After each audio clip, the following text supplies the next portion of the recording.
Good morning, everyone. How's everyone doing this Check. great day 2 of the conference? Everybody's doing pretty good? Well, we are so honored to be here before you today, and we have a very, very fine group of panelists here with us today. As she stated, I'm Dr. Tandria Callens. I'm the founder, CEO, and principal of Language and Literacy Academy for Learning, which is a charter school in Winter Haven, Florida. We serve students from pre-K all the way to 12th grade with varying disabilities. We provide PT, OT, well, let me say physical therapy, occupational therapy, speech and language therapy, behavior and mental health interventions, as well as various of other support, including social work and guidance. I'm going to turn it over to Irene and the rest of the panelists. They're going to introduce themselves and talk about the work that they do. Good morning, everyone.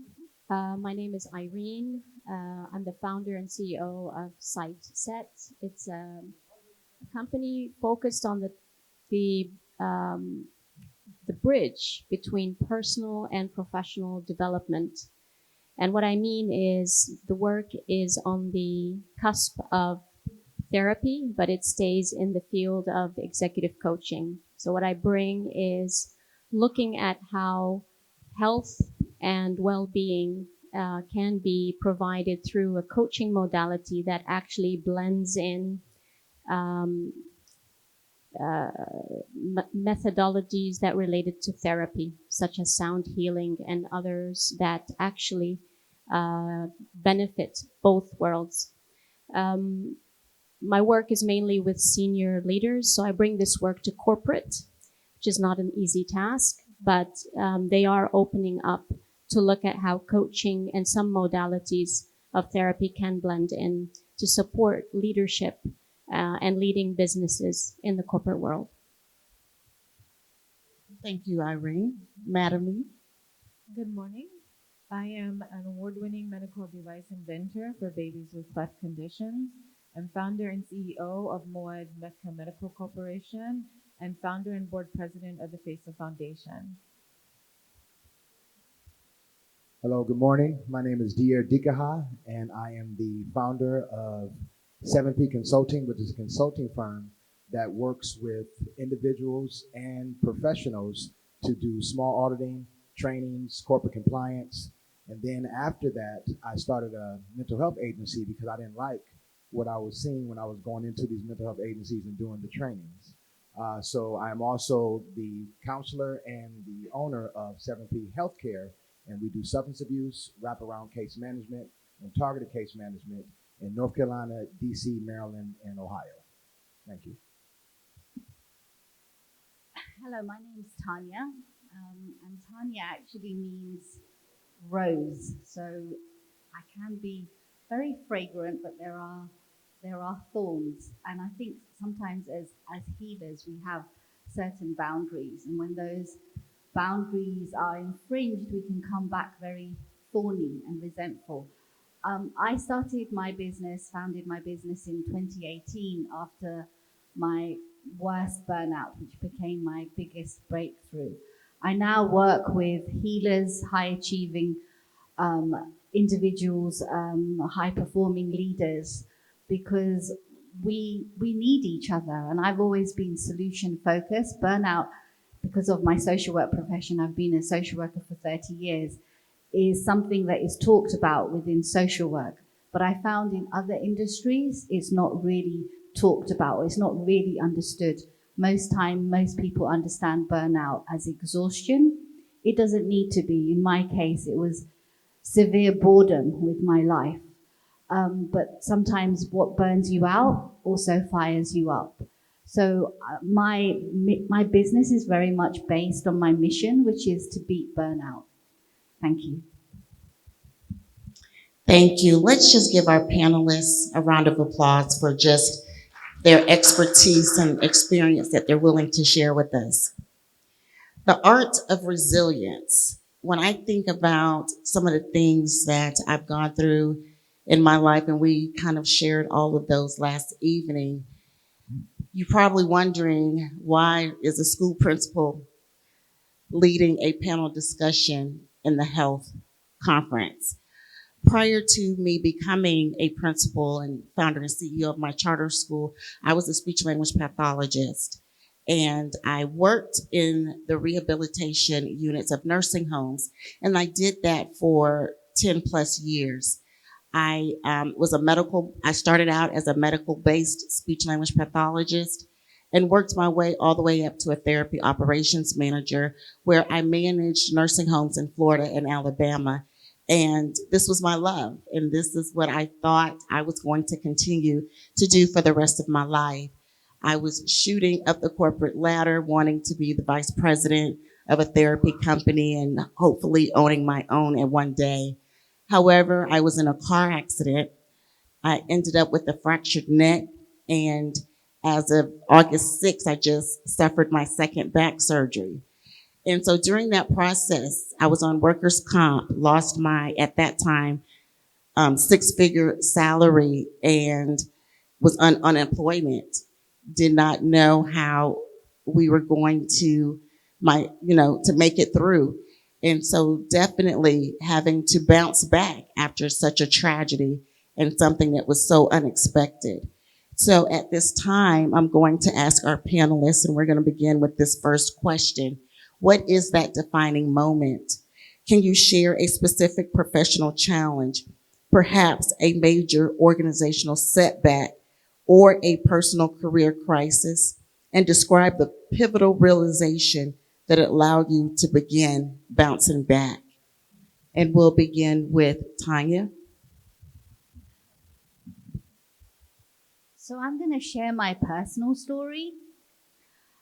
It, I've been a social worker. I started very young, at the age of 22.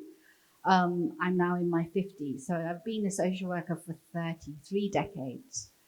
And for the last 28 years, I've been working with young people in criminal justice system. And in London, in the UK, we're facing a knife crime epidemic.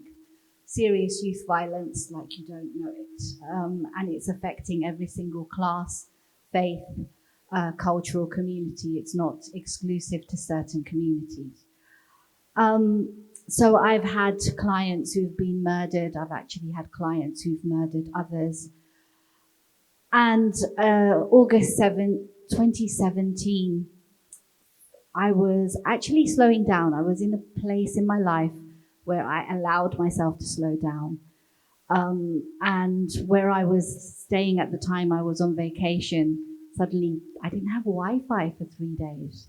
Probably the best thing that happened to me, because it made me start asking questions. What in the hell am I doing with my life? And I started praying a prayer I've never prayed before. God, give me purpose. And everybody else would think, my God, social work, like medicine, is a calling. But suddenly it wasn't my calling. And it really made me question everything. And I think the questions are much more powerful than the answers. And it led me on an adventure, a 7-month adventure, which I would say was probably hell and heaven for 7 months. And it was my biggest breakthrough. I was really bored with my life. I was really bored with my job, not with the young people, but all the other administrative assessments and kind of being on the screen rather than being with young people. And it birthed a business. It birthed a new me. And I've always been into solution focused, finding the solutions, but I found that the solutions were within me. I started looking within. And those 7 months really got me to kind of face certain truths about my life, which I didn't want to face. So sometimes looking within can be very, very difficult because it makes you face parts of yourself and things that you've done that you don't want to. And it made me start asking questions and demanding more for myself. I think a lot of us in this room are overgivers. We give to others more than we take, more than we like understand how to receive. So I started asking for more. That was my biggest breakthrough. Thank you. Um, as I stated in my introduction, that I own a consulting firm and a mental health agency. So in 2001, when I graduated from undergrad, I started training individuals on being able to write the notes better, be able to transcribe what we were doing in the field. One owner told another owner I was going to Florida, Orlando, Texas, Nevada, training staff on how to provide the service better. Owner said, well, why don't you go back to school and get your master's and just do therapy? Why are you just doing what you're doing? And I never thought about that. I was a caseworker. I have a bachelor's in criminal justice. I worked for a group home. I worked for a psych ward. I was from 12 to 7. I made sure all the kids got to school. I made sure they ate their breakfast. And I was content with that. In 2008, I fell out with this owner and I decided to open up the consulting firm. So I could have either tucked my tail between my legs and figured I'll go do something else, okay? And I decided to stay in that field. So I went back to Liberty University, and if you guys know, Liberty University is a divinity school.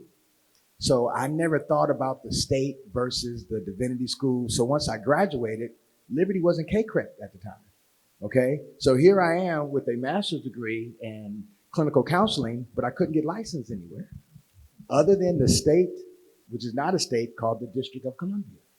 So they had a grandfather clause in 2016 that allowed a non-licensed clinician to do psychotherapy counseling under a licensed clinician.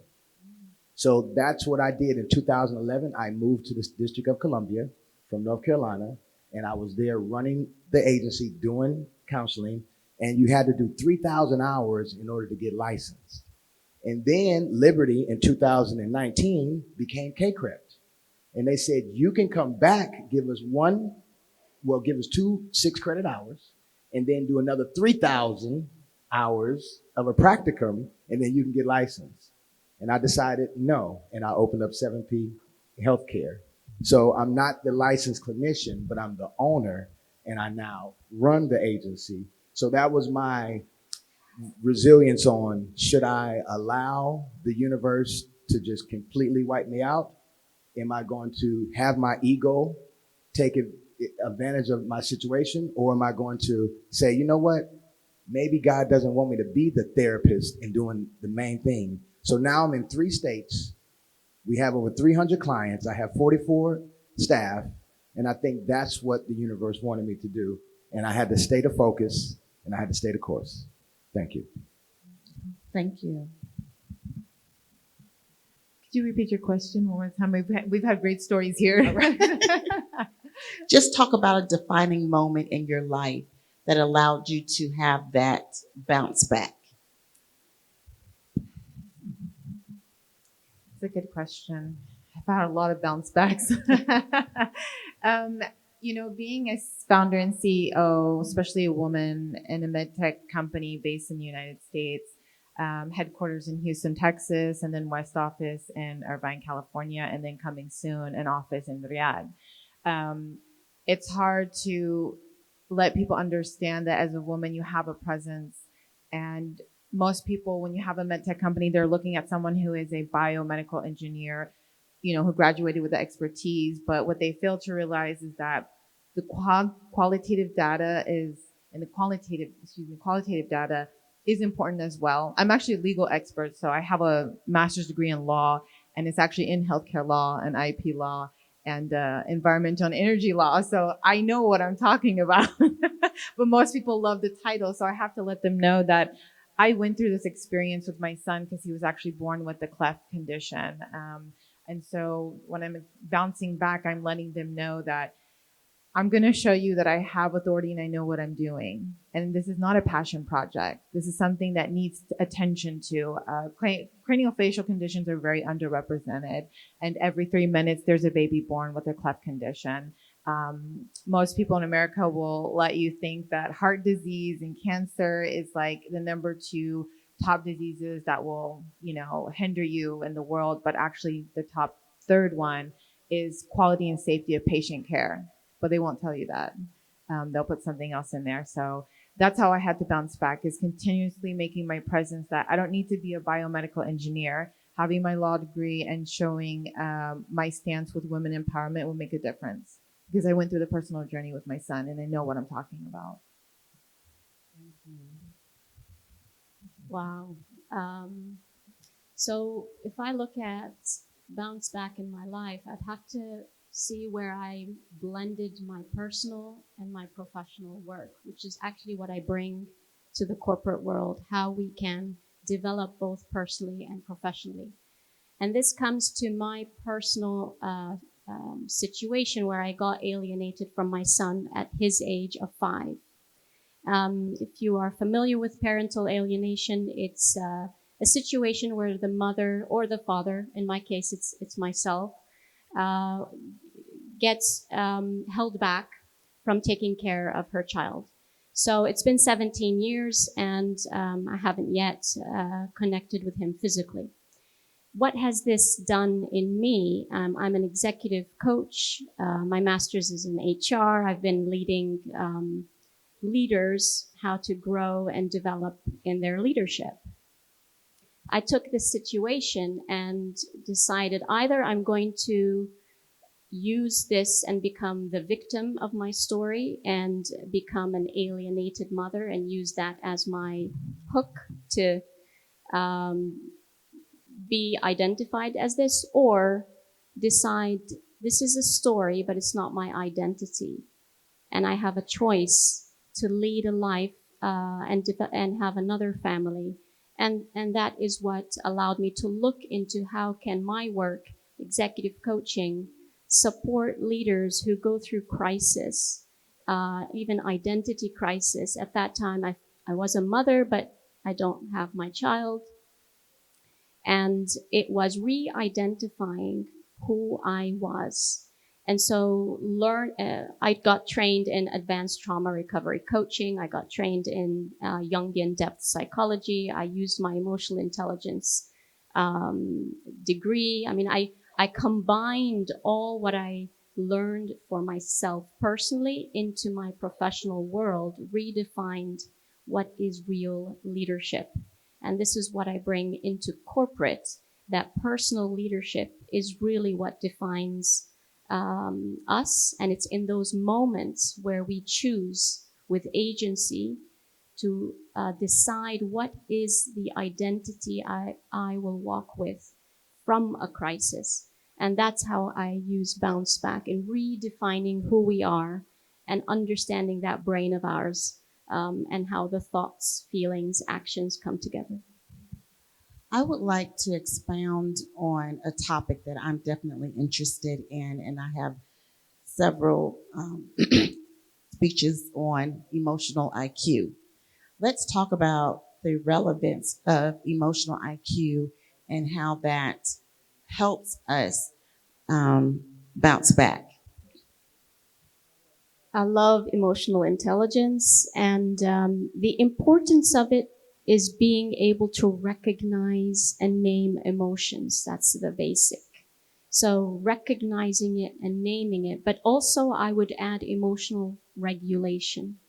Oftentimes, emotional intelligence can get stuck up intellectually, and we can name them, identify them, mentally, but we must also somatically feel it, understand it, and read the message that the emotion brings, because that's the power. If we're able to see the emotion as a messenger to deliver us a message, then we separate ourselves from the emotion so we can have anger, not be angry or anger itself. We can be angry for sure, but not identify with the emotion as one. Okay, thank you. I have another question for our panelists, and this is open to either one of you. Let's talk about the difference between resilience and endurance. In the health industry, leaders often confuse resilience with just sheer endurance or toughing it out. How do you differentiate between true healthy resilience?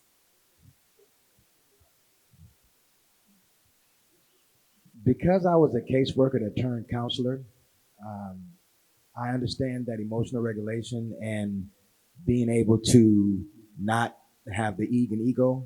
But my issue was I wanted to focus on only brown babies. I wanted to focus on what I was good at. And then my personal situation, I wanted someone to be there for me, okay, like I had other people there for me. All right.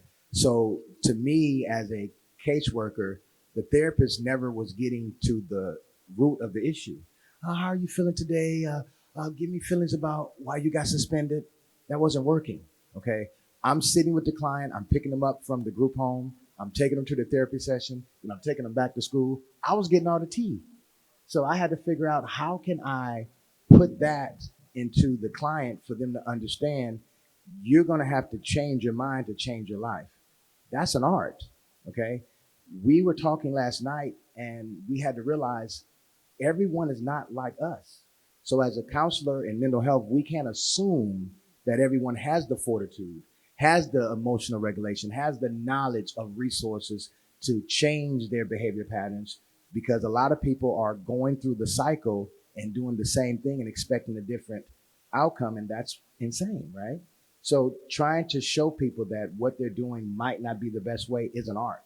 Telling people about themselves and having them be able to accept that, okay, is an art. And that's what I had to figure out. How can I do what I need to do and get paid at the same time without the state getting in trouble? So I kind of finagled the situation. So for me, I feel that you have to be able to be in the trenches. Like a sports analogy, I have a problem if a coach hasn't played the sport that he's coaching me.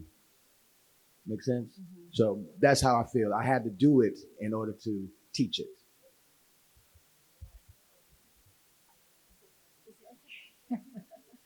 Tanya, and then Madame E can go next. The difference between, is it endurance and resilience, is, I think, as health professionals, as healers, I think some of us know about what's called vicarious trauma, secondhand trauma, and sometimes that actually gets mixed up with depression. So when I started my business, I started looking for experts on burnout, and I came across Sarah K. Smullins, who's written a book called Self-Care and Burnout. And the antidote to burnout is always self-care. And here, when I talk about self-care, I don't mean it's a lifestyle. And vicarious trauma is actually when you absorb the energies of your patients and your clients. And this can be for online coaches and therapists. It can be when you're doing heads-on or hands-on work. And you can end up having autoimmune diseases. You can end up having cancer. And it's about being aware of the fact that you absorb the energies, and that this is nothing to do with your own childhood trauma. I've known people who've had idyllic, loving childhoods who've actually ended up having health problems. And these, when I talk about health, I talk about it very holistically. I talk about there's spiritual health, there's emotional health, there's psychological health, and sometimes the self-care doesn't just come by you doing it by yourself. It comes by finding what I feel is community, whether that's online or offline. And we're living in a very fragmented time where community is being affected. So we are social beings. When we are not in community, that affects us. So self-care, I think, is also what's called community care. So it's something that to be aware of, and you feel, basically, when you absorb vicarious trauma, you're doing it unconsciously. And it's really important to have spaces where you're able to reflect. Madame. Yes, so you mentioned emotional intelligence and resilience and endurance, and they're all important to keep yourself, I guess, sane is the word, right? So when you have a med tech company, most people are like, okay, we have to rush and scale, we have to rush and scale. But for me, when people ask me, well, why are you not in a rush? Well, it's not about being in a rush. You have to trust the process. You have to trust yourself and the opportunity. So I always tell someone, um, this saying that we have, like in Islam, um, that if the opportunity is for you, it will never miss you. And if it missed you, it was never meant for you. So that helps me continue to trust the process, and go through the motions, very calmly because a med tech company is not easy to build, especially with people looking at you like, oh, you're a woman. And like I said, most men think it is a passion project because you're a mother. And that's what I'm trying to change. So I hope I answered your question. Thank you. So, speaking of that, let's talk about building resilient teams. As a leader, how do you proactively embed psychological safety in your team's culture so that individuals feel safe to admit mistakes, ask for help, and be vulnerable before a crisis hits? Oh, I like this one. I allow my employees to be vulnerable. It gives them an open door policy and an open door space that we show in our organization the inclusiveness. It's okay to make mistakes. It's okay to be creative. That's what we want, right? Right. And no one should ever feel outsourced, or excuse me, an outcast basically because they have a unique difference to bring in. Sometimes you actually learn from that person, and they can be your greatest asset. So I'm inclusive to all those things. So if you make a mistake, just say, hey, I made a mistake. Okay, what we can do to fix it? What did you get out of it? Because that just helps the organization to thrive and work together. So I'm all about collaboration and teamwork when it comes to my team and the organization. Thank you. Anyone else want to add? I think creating this a non-judgmental reflective space where you're not just with your boss. It's kind of, there are other people there, so it's not just one-on-one, it's more of a group thing, so it equals out, so you're not feeling there's such a thing as accountability, but sometimes you kind of want to have that space that you can just reflect where you're not being judged is crucial.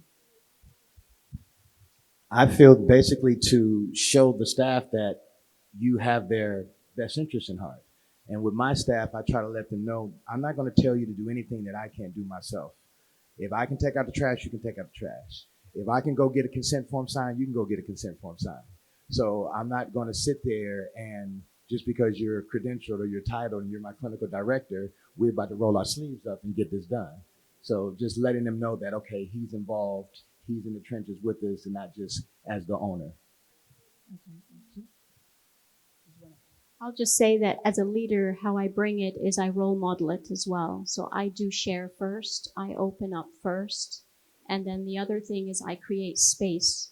So it is a time to slow down when there is sensitive or openness to listen. So these are the two things as a leader I try to bring the space and I share first. Okay, so when we're talking about investing in resilience, and you mentioned creating space, if you had $1 million to invest in resilience for your organization, how would you spend your $1 million in creating that safe space for your organization?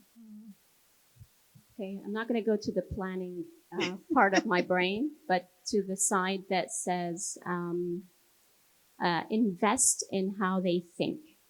So I might use, I don't know how much of it, but it's to help them understand how thought is created, which is that mental thoughts and emotional meaning together. So how they think and how they actually make new meaning, so they can create.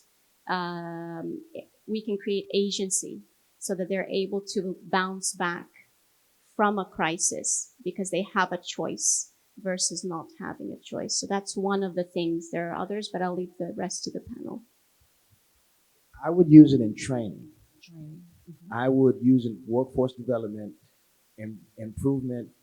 Last night when we were talking and you said you wanted to gather the data, that's the measurement that a lot of us are missing. Okay. I don't want a child to be in my agency doing assessment when they're 8, and then now they're 18 and they're still getting services. That's a problem. Okay. So where's the measurability? How can we start at this point, come back and measure it, see if we're doing anything, and then if we're not, let's discharge them, okay, and give them to an agency that can handle them if we can. So education would be the way I would use the money. If my organization had $1 million, and here I'm talking about local government in the UK, it would be to do with burnout and prevention training, to look at actually holistic approaches. Because when you are working with communities, very traumatized communities, the staff also need the help, and not for it to be tokenistic and lip service, but actually being in a very holistic way. So looking at trauma recovery, trauma informed training, and actually understanding that a team, when they're working as a team, can be very, very powerful. And so let's talk about burnout. You've mentioned that multiple times. In healthcare and in, well, pretty much across every industry, there's compassion fatigue. How would you address that with your top leaders in your organization? In the state of Ohio, you can have 40 to 1. Okay. Just because that's a written code, I feel that's too much. Okay. So we have a contract with Child and Family Services. The caseworkers have 40 to 60 children that they're on their caseload. They can't manage it all. So my thing is, I'll give you 20. Okay. And let's do it that way so that you're not burning out. And that's the resilience of when we were talking about endurance versus resilience. The burnout is because we're constantly going. We're just going through the motions. Are we really making any change? So if you can get a smaller caseload that you can actually hit all of them, let's see if we can get some change there versus having 60 and you're worried about the money aspect of it. And let's actually focus on a smaller caseload and let's actually change and make a difference with those. I would actually say that sometimes the answer is actually to prevent a sort of high sickness levels. You've got to invest, and sometimes investment doesn't necessarily mean lots and lots of money. There's such a thing within social work and therapy called clinical supervision, which is now slowly coming across in sort of local government in social work, but not that much. It's not just the classical supervision. Also investing in peer supervision. So the team supports each other. When you actually solidify and give the compassion to the team, that is the antidote to compassion fatigue.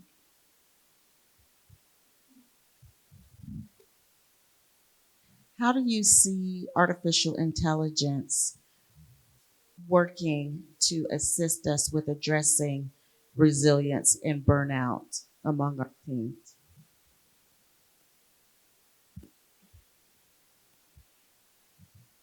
I mean, I think AI can relieve a lot of administration work for our teams. It could also be like a board for ideas. So obviously, every industry is using AI in a different way. But if I'm looking at my team, I would actually encourage them to use AI as a partner to help them either get tasks done or to help them tidy up something they've written. It doesn't need to take away their work, but their ability to get work done. I was gonna be supplementary and not something to be replaced. That's how I feel about it because there still needs to be a human factor to what you're doing. So I always like to say, work smarter, not harder. Well, when I do trainings, I like to talk to my staff about we can be supermen and superwomen in the field, but that's irrelevant. Where's your documentation? If it's not documented, it didn't happen. So the burnout comes because we're so great. We're so coordinating, linking, and arranging. We're doing what we need to do in the field. dang, now I got to sit down and type the note. A bit political here. So I am a union member. I'm the workplace contact for my team. So when we were going through a very tough time with senior management, it was a very toxic culture. I basically facilitated lots of discussions so we could fight for ourselves. Sometimes you can get blessed. I'm very blessed in having a team that I've worked with for 28 years that's become like my second family. It's a bit of a dysfunctional family at times, but having those honest conversations, because we're not organizations, we're individuals, we're groups. When you become into that organizational culture, when you just are talking organizational speak, that's when you lose a little bit of your soul. Sometimes you have to listen to what your soul is saying, what each other are saying, not just what the organization is saying. Talking about resilience and bouncing back from life challenges. It was a pivotal moment. Let's take COVID, for instance. So we knew we were on the other side of it when we didn't close down. When everyone else closed down around us. So if you can keep your head when all around you is losing theirs, okay? I'm going to say something a bit profound. I think most of us in this room are resilient, and we've been through so much. Some of us want to declare it publicly, some of us want to keep it private, and that's fine. There's a saying that my spiritual teacher said, but she added to it. Sometimes what kills us makes us stronger, but also, this is the bit that she added to, it also gives us a weird sense of humor. That's when you know that you're bouncing back. When you get a weird sense, or in my case, a very dark sense of humor. Thank you. Next question, please. Hi. First of all, I was very impressed, with the stories, with your stories. And actually, my bouncing back was when I lost my father at very early age because of a medical error. So all my life changed. You asked a question about the difference between resilience and endurance. So I feel like the endurance is our training. It makes us, the challenges we live through, and they forge our resilience as leaders. So sometimes, no matter how strong or how traumatized is the challenge we went through, it made us who we are today. And sometimes God, I feel like He has a message through the pain we went through, because without that pain, we wouldn't be here as leaders, empowering people and changing their lives into a better one. So it's sometimes a bless if we take it and if we think like this. So our duty was to endure, to stay, strong and endure this challenge. And this what makes us a great leader. Our mission is to be a leader, but it comes with a price.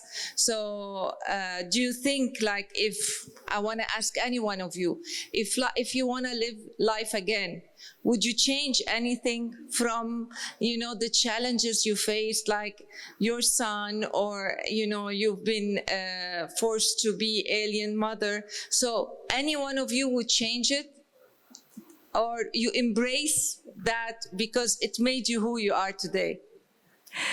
I would not change one thing because I trust the higher power, Allah, and what He put in my path is for a reason. And so I have to trust that process. So I wouldn't change anything at all. I don't want to be ordinary. I want to be extraordinary. So thank you for your question. Likewise, I wouldn't change a thing. Everything happens for a reason. Yes. There's no regrets. God put me here. I'm where I need to be. We're all where we need to be. We saw it last night. And that's why we're here, okay? I want you to take away something. I'm sure whatever your faith system is, there are the stories I'm sure they're also in the Gita, but there are stories in the Quran and the Bible. And those are truth stories.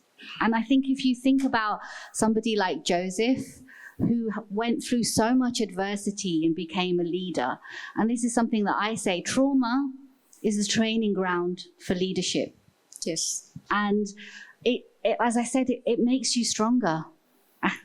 What doesn't kill you make you strong. Thank you. We have Thank one more question from the audience, and our time is up. Good morning. Thank you. Thank you for your sharing your experience on your advices. But I have a question. Life is always full of challenges. Does that mean we will always struggle, Esther? Or when can the person I have my inner peace? I'm in. When can the person that say? Thank you.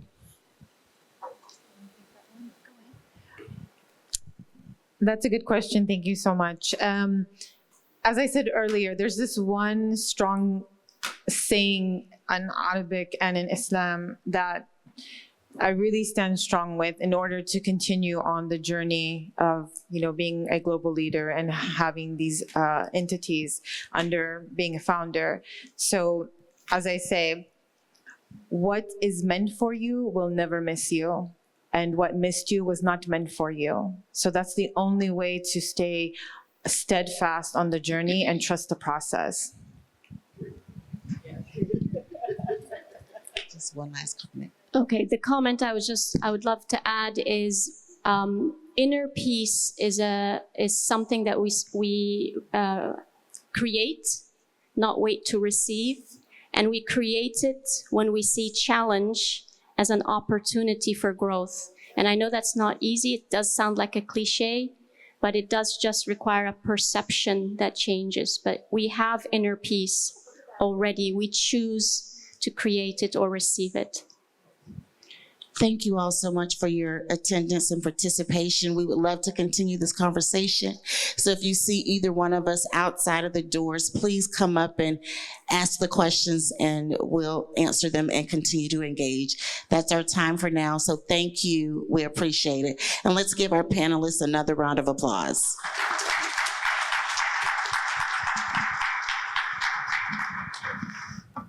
Check.